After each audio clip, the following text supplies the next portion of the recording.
UP में mission 2027 के लिए बीजेपी ने जो है वो कमर कस ली। प्रदेश अध्यक्ष पंकज चौधरी ने दिल्ली में मंथन के बाद 5 नए जिला अध्यक्षों की सूची जारी कर दी है। किन चेहरों को जिम्मेदारी सौंपी गई है, इस खास रिपोर्ट में देखिए।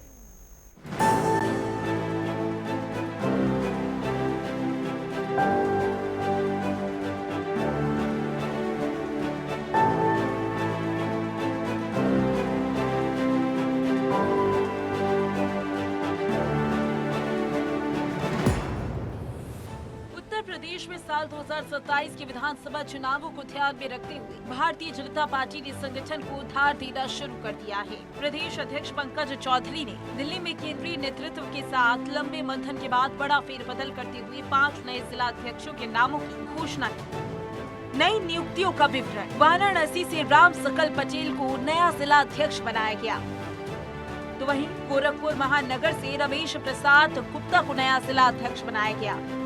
अम्बेडकर नगर से दिलीप देव पटेल नए जिला अध्यक्ष बने। चंदौली से काशीनाथ सिंह को नया जिला अध्यक्ष बनाया गया, तो वहीं देवरिया से काली प्रसाद को नया जिला अध्यक्ष बनाया गया।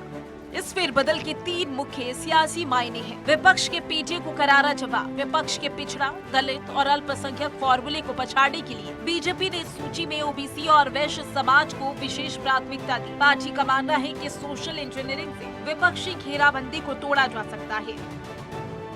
पूर्वांचल पर विशेष फोकस। ये पूरी सूची पूर्वांचल क्षेत्र के इर्द गिर्द केंद्रित है। प्रधानमंत्री नरेंद्र मोदी के संसदीय क्षेत्र वाराणसी और मुख्यमंत्री योगी आदित्यनाथ के गढ़ गोरखपुर जैसे हाई प्रोफाइल क्षेत्रों में नए चेहरों को लाकर पार्टी ने साफ कर दिया है कि वह पूरब के किले को और अभेद्य बनाना चाहती है। पंकज चौधरी का पहला बड़ा दांव। प्रदेश अध्यक्ष पंकज चौधरी के कमान संभालने के बाद रुकी हुई सूचियों में ये पहला और सबसे महत्वपूर्ण कदम है। इसे पूरी तरह से मिशन 2027 की शुरुआती तैयारी माना जा रहा है। नए कप्तानों को मिला स्पेशल टास्क, तुरंत कार्यभार संभालना। सभी नए अध्यक्ष बिना किसी देरी के तुरंत अपना पद ग्रहण करेंगे ताकि चुनावी तैयारियों में एक दिन का भी नुकसान न हो। बूथ स्तर तक रीस्ट्रक्चरिंग। सभी अध्यक्षों को अपने अपने जिलों में मंडल, सेक्टर और बूथ स्तर तक की कमेटियों को नए सिरे से गठन और पुनर्गठन करने का जिम्मा सौंपा गया। सरकारी योजनाओं का घर घर प्रचार। केंद्र की मोदी सरकार और राज्य की योगी सरकार की जन कल्याणकारी योजनाओं को समाज के अंतिम व्यक्ति तक पहुंचाना और उसे वोट बैंक में बदलना इन अध्यक्षों की सबसे बड़ी परीक्षा होगी।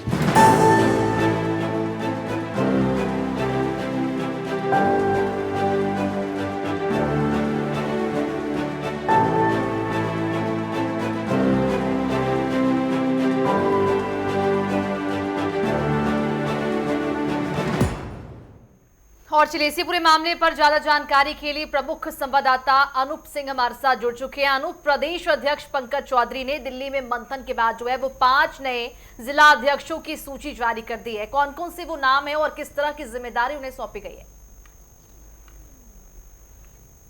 देखिए, बिल्कुल सही बात है। जिस तरीके से 5 जिला अध्यक्ष महानगर अध्यक्ष का नाम लंबे समय से हालांकि विचाराधीन था, पूरे भारतीय जनता पार्टी संगठनात्मक चुनाव में ये 5 जिले ऐसे थे जिनमें निर्णय ले पाना बहुत मुश्किल था। आप समझिए कि चुनाव की जो कमेटी बनाई गई थी उसके अध्यक्ष के रूप में, चुनाव अधिकारी के रूप में केंद्रीय मंत्री महेंद्र नाथ पांडे उस पर काम कर रहे थे और वो भी शायद इस मामले पर निर्णय नहीं ले पाए थे। और यही वजह रही कि उत्तर प्रदेश में तमाम बैठकों का दौर जारी रहा, केंद्र में तमाम बैठकों का दौर जारी रहा, लेकिन इन नामों पर चर्चा नहीं हो पाई थी। इस भूपेंद्र चौधरी प्रदेश अध्यक्ष हटने के बाद पंकज चौधरी उत्तर प्रदेश के भारतीय जनता पार्टी के प्रदेश अध्यक्ष बने। प्रदेश अध्यक्ष बनने के बाद लगातार वो निर्णय लेते रहे और खासकर आप समझिए कि उत्तर प्रदेश में रिपोर्ट भले बनती हो लेकिन इसका निर्णय दिल्ली से होता है। तो ठीक उसी प्रकार से पंकज चौधरी ने पूरी रणनीति अपनाई और उन लोगों को सामने लाने का काम किया जिनकी वजह से भारतीय जनता पार्टी आगामी समय में मजबूत होने वाली है, क्योंकि आगामी चुनाव होने वाले हैं। भारतीय जनता पार्टी उसमें बेहतर प्रदर्शन करना चाहती है। यही वजह है कि जातिगत समीकरण की बात करें या लोकप्रियता की बात करें या सामाजिकता की बात करें या फिर समाज में एक अपनी पैठ बनाने की जो पकड़ की बात करें, अपने समाज में पकड़ बनाने की बात करें, ऐसे चेहरों को प्राथमिकता दी गई है। 5 जो जिला हैं उनके लिए मनोनीत किया गया, खासकर अंबेडकर नगर से दिलीप देव पटेल को वहां पर जिलाध्यक्ष के रूप में नियुक्त किया गया। वाराणसी से राम सकल पटेल को वहां पर जिलाध्यक्ष भारतीय जनता पार्टी ने बनाया है। चंदौली से काशीराम सिंह को वहां पर जिलाध्यक्ष बनाया है। गोरखपुर महानगर से रमेश प्रसाद गुप्ता को बनाया है। देवरिया से काली प्रसाद को बनाया है। आप समझिए कि इन नामों के पीछे किस तरीके से मेहनत है, क्या रणनीति है, और जिस तरीके से भारतीय जनता पार्टी पीडीए का जवाब अपने जिलाध्यक्षों के माध्यम से देना चाहती है, पीडीए का जवाब चुनाव में देना चाहती है। और यही वजह है कि जातिगत समीकरण को साधते हुए और पीडीए का जवाब देते हुए ये तमाम जो निर्णय भारतीय जनता पार्टी ने लिया है। उदाहरण के तौर पे बताना चाहूंगा, काशी की बात करना चाहूंगा। वाराणसी में राम सकल पटेल को वहां पर जिलाध्यक्ष बनाया गया है। आप समझिए, काशी जो प्रधानमंत्री का संसदीय क्षेत्र है और वहां पर जो पटेल समाज है वो 8 से 10% वहां पर वोटर है। यानी पूरे वोटरों की अगर बात करें तो करीब 1.5 लाख से ज्यादा वहां पर पटेल समाज का वोटर है। यानी कहीं न कहीं किसी भी पार्टी को हराने में या फिर जिताने में पूरी भूमिका अदा कर सकता है पटेल समाज। दूसरा आंकड़ा बताऊंगा, क्योंकि राजेश्वर सिंह पटेल कांग्रेस के जिलाध्यक्ष बनारस में हैं। 2024 का जिस तरीके से हालांकि प्रधानमंत्री जी की एक बड़ी जीत हुई, लेकिन फिर भी प्रतिद्वंदी के रूप में अजय राय जो वर्तमान में कांग्रेस के प्रदेश अध्यक्ष हैं, उन्होंने चुनाव लड़ा था, एक बड़ी वहां पर एक जनाधार हासिल किया था। तो ये कहीं न कहीं बीजेपी उस जनाधार को देखते हुए वहां पर पटेल समाज को वहां पर प्रतिनिधित्व दिया। दूसरा जुड़ा मामला यह भी है कि जो राम सकल पटेल हैं वो संघ से भी अच्छा बेहतर ताल्लुक रखते हैं। संघ वहां प्रांत प्रचारक की भी भूमिका निभा चुके हैं, यानी कहीं न कहीं संघ की भी यहाँ पर भूमिका है। बिल्कुल तो अनूप, ये जो फेरबदल किए गए हैं वो जाहिर सी बात है कि जातीय समीकरणों को ध्यान में रखते हुए किए गए हैं। लेकिन जिन जिन जिलों में ये फेरबदल किए गए हैं, क्या वहां पर भाजपा के लिए कई सारी चुनौतियां थी और इसी वजह से यहाँ पर ये फैसले लिए गए? बिल्कुल चुनौतियां थी, क्योंकि ये जो जिला अध्यक्ष हैं उनमें निर्णय ले पाना बहुत ही मुश्किल हो पा रहा था। दावेदार बहुत थे। दावेदारों में से कहीं अंदरघात न होने पावे, आपसी में फूटन न अपने पड़ने पावे, यही वजह थे बीजेपी को इस मामले पर निर्णय लेना थोड़ा मुश्किल हो रहा था। उत्तर प्रदेश में तमाम मंथन जारी हुआ, क्योंकि वाराणसी प्रधानमंत्री का काशी क्षेत्र है, तो गोरखपुर से खुद मुख्यमंत्री योगी आदित्यनाथ आते हैं। वहां पर देखिए आप किस तरीके से वहां पर रमेश प्रसाद गुप्ता को वहां पर जिला अध्यक्ष महानगर अध्यक्ष की कमान सौंपी गई है। और आप समझिए कि गोरखपुर में अगर पूरी बात करें कायस्थ समाज की, तो 18 से 20% कायस्थ समाज वहां पर है, एक अच्छी वहां पर भूमिका अदा करता है। तो आप समझिए कि वो जो रमेश प्रसाद गुप्ता हैं वो एक वहां मंडल अध्यक्ष भी रह चुके हैं। यानी उनकी आप पकड़ समझिए, जमीनी पकड़ रखने वाले जिस तरीके से वहां पर रमेश प्रसाद गुप्ता हैं, तो उनको जिलाध्यक्ष बनाया गया है। खुद मुख्यमंत्री योगी आदित्यनाथ के चहेते हैं, धरातल पर काम करने वाले हैं। यानी इस नाम पर कि पार्टी में किसी को किसी प्रकार की दिक्कत नहीं हुई। तो ऐसे व्यक्ति को, ऐसे चेहरे को, ऐसे लोकप्रिय चेहरे को, ऐसे जमीनी स्तर पर काम करने वाले को भारतीय जनता पार्टी ने मौका दिया। मुझे लगता है पूरी भारतीय जनता पार्टी की टीम पूरी हो जा चुकी है, क्योंकि आगामी आने वाले चुनाव पंचायत चुनाव है, उसमें भारतीय जनता पार्टी की इन्हीं सभी जो नई टीम बनी है भारतीय जनता पार्टी की, इनमें इनकी अग्नि परीक्षा भी होगी, क्योंकि 2027 का चुनाव इसी नई टीम के चेहरे पर, इसी नई टीम के मेहनत पर चुनाव बीजेपी लड़ना चाहती है। और फिर 2029 का देश का जो चुनाव होने वाला है, ये सब आंकड़ों को देखते हुए, जातिगत समीकरण साधते हुए, सामाजिक समीकरण को साधते हुए, जिस तरीके से 2024 का चुनाव परिणाम आया, जो सीटों पर भारतीय जनता पार्टी को शिकस्त का सामना करना पड़ा, 2022 का चुनाव का परिणाम लिया गया, तो ये सब आंकड़े सामने रखे गए। किन सीटों पर भारतीय जनता पार्टी को वहां पर शिकस्त मिली, किन सीटों पर वहां पर जो जनाधार था वो कम हुआ, ये सब निर्णय लेते हुए यही वजह है कि उत्तर प्रदेश में जो बीजेपी की कमान जो है प्रदेश अध्यक्ष के रूप में पंकज चौधरी को दिया गया। पंकज चौधरी कुर्मी समाज से आते हैं। पटेल समाज एक बड़ा बाहुल्य क्षेत्र पूरब में बड़ा असर दिखाता है। आपने देखा भी होगा किस तरीके से समाजवादी पार्टी ने 7 कुर्मी समाज को लोकसभा में टिकट दिया था, जिसमें 6 जीतकर सांसद आए थे। तो आप समझिए कि क्या वहां की भूमिका रही होगी पूरब क्षेत्र की। इसी सब आंकड़ों को देखते हुए भारतीय जनता पार्टी ने कदम उठाया है। और निश्चित रूप से कहीं न कहीं पीडीए का जवाब जो कहा जाता था कि भारतीय जनता पार्टी कैसे देगी, तो इन्हीं चेहरों के बिल्कुल माध्यम से अनुप, जिस पीडीए तरह का से 5 जवाब भी जिला दिया है और अध्यक्षों की आने वाले घोषणा समय की में गई है, कहीं ना कहीं जातीय समीकरण को साधने की पूरी कोशिश बीजेपी की ओर से की गई है और ओबीसी और वैश्य समाज को प्राथमिकता इस दौरान दी गई है। तो क्या मानकर चले कि सरकार जो है वो विपक्ष के पीडीए के फॉर्मूले को टक्कर देने के उद्देश्य से इन 5 जिला अध्यक्षों की घोषणा सरकार ने की? बिल्कुल सही बात है। 2011 की बात, जनगणना की बात करें तो उत्तर प्रदेश में करीब अब तक जो अनुमान लगाया गया करीब 53% ओबीसी समाज का वोटर है। तो आप समझिए कितना बड़ा एक समुदाय है जिसकी वोटर की बात करते हैं हम लोग। दूसरा, समाजवादी पार्टी ओबीसी की पार्टी कही जाती है और 2024 में आपने देखा समाज का एक ओबीसी का बड़ा तबका समाजवादी पार्टी के साथ में हुआ था और यही वजह है कि 2024 के लोकसभा चुनाव में समाजवादी पार्टी देश में तीसरे नंबर की पार्टी बन गई।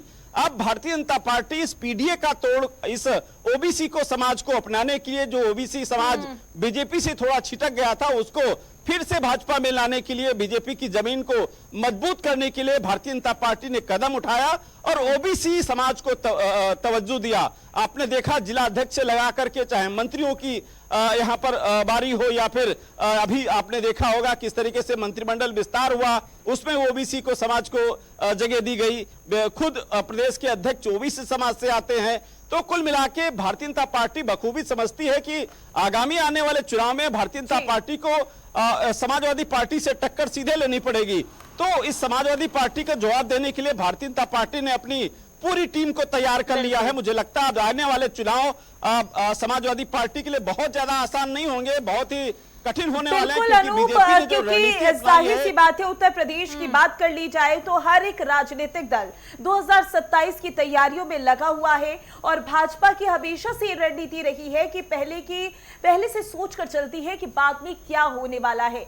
लेकिन क्योंकि हम इन 5 जिलों की बात कर रहे हैं जहां पर फेरबदल हुआ है, ये भी बहुत ज्यादा जरूरी हो जाता है अनूप कि वहां पर विपक्ष का प्रदर्शन कैसा है, वहां पर विपक्ष की रणनीति कैसी है कि और किस तरीके से वहां पर भाजपा की रणनीति अब नजर आएगी। क्योंकि यहां पर जिला अध्यक्ष तो बदल दिए गए हैं, लेकिन आने वाले समय में क्या जातीय समीकरणों को साधने में भाजपा कामयाब रह पाएगी?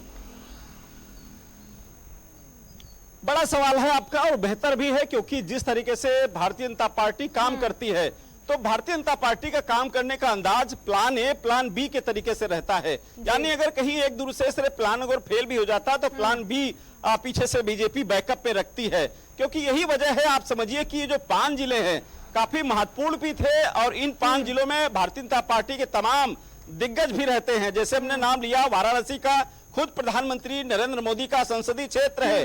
गोरखपुर में मुख्यमंत्री खुद वहां पर रहते हैं। देवरिया में अगर बात करें, देवरिया जो उसमें सूर्य प्रताप शाही खुद वहां के रहने वाले हैं। सलम मंडी त्रिपाठी भी वहीं के एक जिम्मेदार, एक वरिष्ठ भारतीय जनता पार्टी के विधायक हैं, वहां के रहने वाले हैं।